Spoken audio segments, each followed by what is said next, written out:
Apelação número 70084520451, em favor do apelante Cristiano Lucas de Moraes, meu nome Rodrigo Torres, OAB 51761. Primeiro, a saudação desta defesa a essa Igreja Primeira Câmara Criminal, ao desembargador presidente Silvio Batista Neto, aos demais integrantes dessa nobre Câmara Julgadora, ao nobre Procurador de Justiça, demais participantes dessa sessão. A saudação dessa defesa sempre é uma satisfação retornar a esta Egrégia Primeira Câmara Criminal, mesmo que de forma virtual, e isso vai se normalizando aos poucos e vai voltando ao normal as sessões presenciais. Mas nesse momento, então, a defesa interpôs apelação em favor do recorrente Cristiano Lucas. Só a título informativo também, essa apelação já havia sido julgada por essa Câmara Criminal, tendo sido anulado o acórdão proferido por essa Igreja Câmara Criminal pelo Superior Tribunal de Justiça, determinando novo julgamento do apelo defensivo. Algumas questões preliminares são importantes, informações também de que o apelante, durante toda a operação e decretação da prisão preventiva, já se encontrava preso por outro delito e mesmo assim foi acusado e condenado, pelo menos de forma provisória, pelo delito de tráfico de drogas e também por participação em organização criminosa. Na verdade, algumas preliminares são importantes aqui serem mencionadas, e a primeira delas é efetivamente a nulidade da delação formalizada nos autos, onde se encontra nitidamente violado o artigo 186 e o artigo 4º da Lei 12.850, porque não houve, senhores, não houve, tanto na audiência realizada inicialmente com a presença do MP e um defensor indicado pelo juízo ao delator, não houve a advertência do direito dele de permanecer em silêncio e responder ou não responder às perguntas, né? O que se percebe ali é que simplesmente foi indicado um defensor e não sendo consultado o próprio delator a respeito de quem poderia atuar na sua defesa. A defensoria, inclusive, não se encontrava presente no primeiro ato de audiência que deu ensejo a todo esse processo.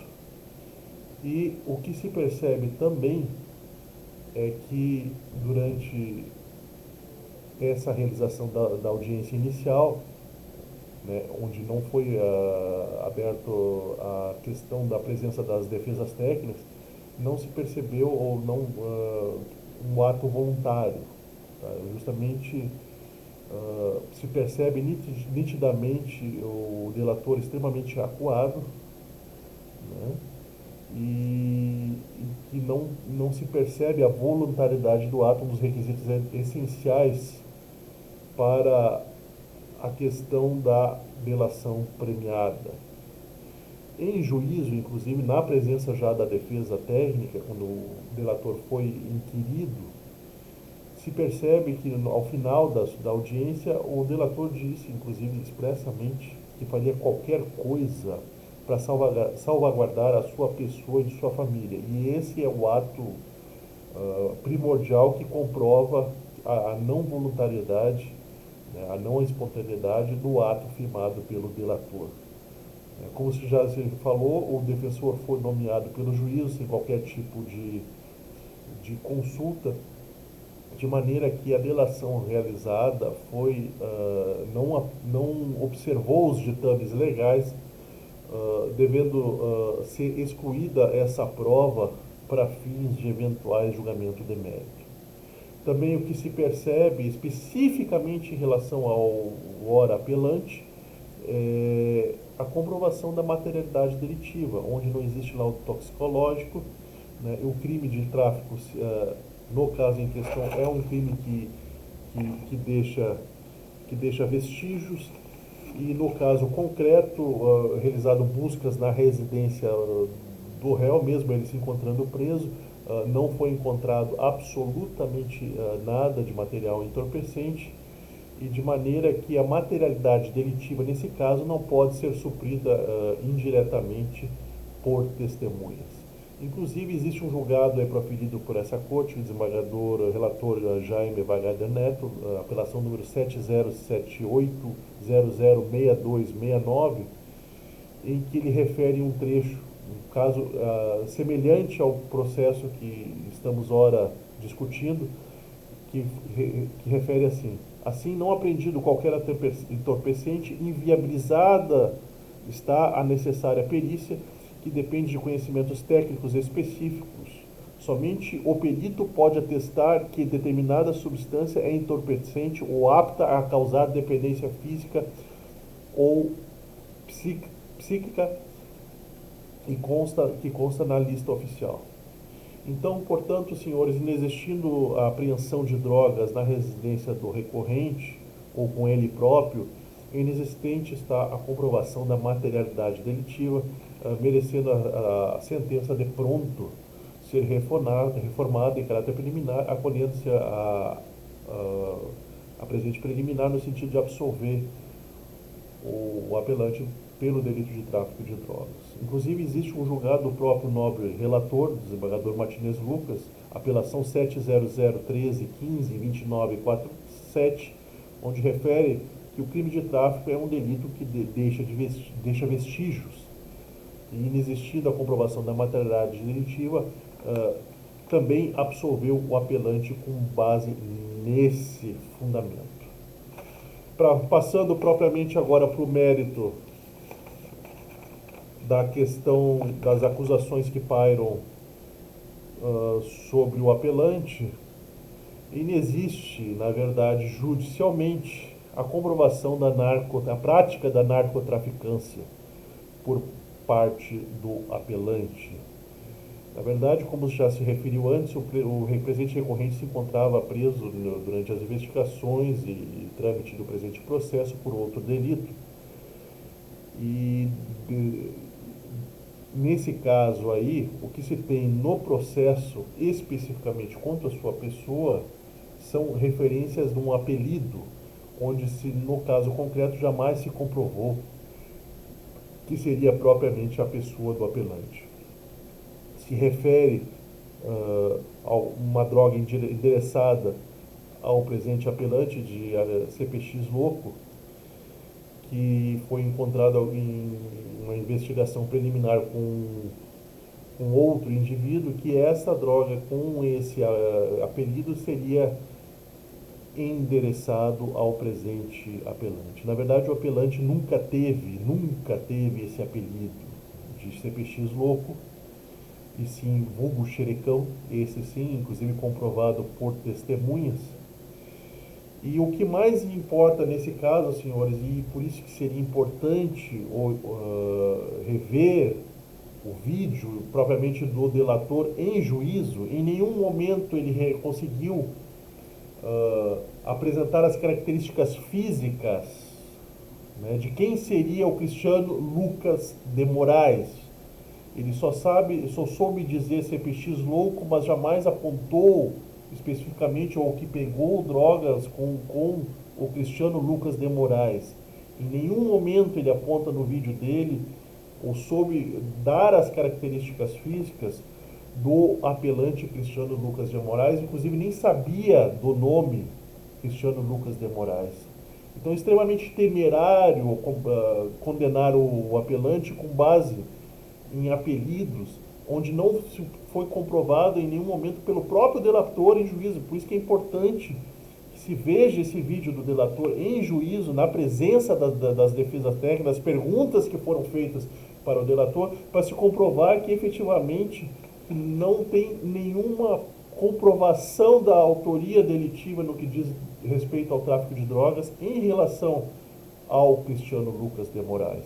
Não se comprovou por provas concretas de que o Cristiano Lucas de Moraes possuía efetivamente pontos de tráfico em que atuava, seja por intermédio de sua pessoa ou por terceiros. Não existe essa comprovação e demonstração em Encantado, propriamente na cidade de Encantado. Quais seriam os pontos em que ele efetivamente atuava? Não existe essa comprovação. A droga apreendida com um terceiro, inclusive que deu ensejo a esse direcionamento de que CPX Lobo, que foi encontrado com o Valmor de Oliveira, que também é outra pessoa que tem que ser vista o vídeo desse terceiro, referiu em juízo que a toda a droga apreendida, inclusive com os endereçamentos, vários endereçamentos que teriam ali, seriam de sua propriedade e não mais de ninguém. Inclusive, não confirmou seu depoimento que foi prestado na fase policial, tendo sido, inclusive, pressionado pela polícia, mas em nenhum momento ele apontou o nome do presente apelante. Por isso que é importante também se verificar esse vídeo do Valmor de Oliveira em juízo. Importantíssimo nesse sentido, para comprovar que a droga apreendida seria dele e de mais ninguém, senhores. Então, na verdade, o que se tem na questão do tráfico de drogas é somente um apelido em que não se tem a certeza necessária, a certeza absoluta de que o vulgo CPX Louco é a pessoa de Cristiano Lucas de Moraes. Não existe isso nos autos, e o delator em juízo, Roberto Quevedo, jamais demonstrou efetivamente que essa pessoa efetivamente teria as características físicas do Cristiano Lucas de Moraes. Portanto, merece ser reformada a sentença e absolvido o apelante Cristiano Lucas de Moraes por esse delito de tráfico de drogas. No que tange a participação ou a condenação dele pela participação em organização criminosa, também o que se observa pelas provas produzidas nos autos é que seus requisitos legais para fins de condenação não se encontram presentes. O magistrado, inclusive, na sentença aponta um caderno de contabilidade onde teria sido endereçada uma droga, no caso, de novo, para o CPX Louco como sendo o apelante. Por si só não é o suficiente para comprovar sua participação efetiva na organização criminosa, com todos os seus requisitos legais. Não existe certeza, primeiro, quanto ao destinatário dessa droga referida pela magistrada como sendo endereçada ao apelante, e não existe a comprovação da postura ativa do apelante, atuante, de forma duradoura, permanente, estável, dentro da organização criminosa, para fins de comprovar sua efetiva participação. Não existe uma comprovação de que ele trabalhava em caráter estável e permanente em pontos administrados pela sua pessoa na cidade de Encantado. Não se apontou efetivamente quais seriam os pontos ou quais provas comprovariam a sua atuação efetiva dentro da organização criminosa, entendeu? E a prática criminosa em prol da organização. Isso também é uma coisa que jamais restou demonstrada de forma efetiva, concreta dentro dos autos, no sentido de que ele efetivamente, o apelante, trabalhava em prol da organização. A divisão de tarefas, qual a função e posição efetivamente do recorrente dentro da organização criminosa. Em nenhum momento se comprovou essa situação. Qual o lucro, a vantagem econômica que o recorrente obteve participando na organização criminosa? Não se encontrou absolutamente nada em sua residência que comprovasse essa renda desproporcional que possuía, ou bens de grande valor dentro da sua residência que poderiam comprovar sua participação e o lucro obtido com a participação na organização criminosa.